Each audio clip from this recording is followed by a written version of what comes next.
เด็กเด็ก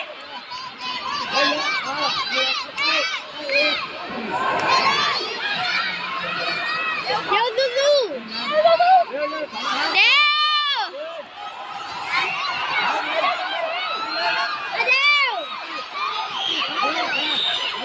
เร็วไว้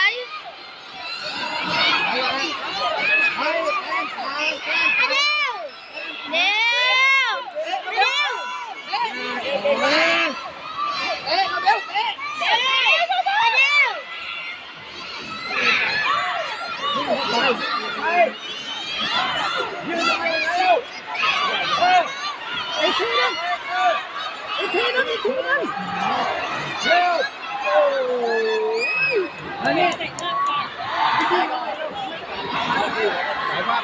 หมดแล้วเหรอ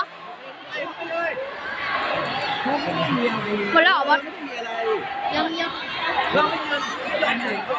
เราอะหันข้างอย่างเดียวเขาเดินขยันเตะเลยลูกไม่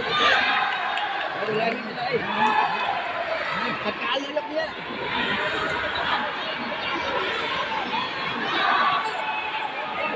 เขาขาตั้งเข้าอะไรอ่ะเข้าไปเข้าไปอย่าถอยเข้าไปอย่าถอยอย่าแบบเข้าไป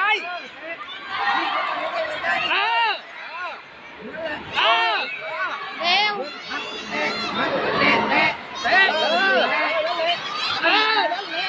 โรเบิร์ตขับไปดูนี่ก็เสร็จแล้วทางอยู่โรเบิร์ต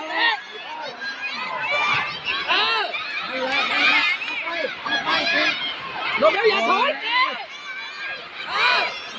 เร็วโรเบิร์ตเตะเอาอีกเตะอีกอย่าหยุดเตะอีกทีนึงอย่าหยุดเตะอีกทีเตะไปอีกทีนึ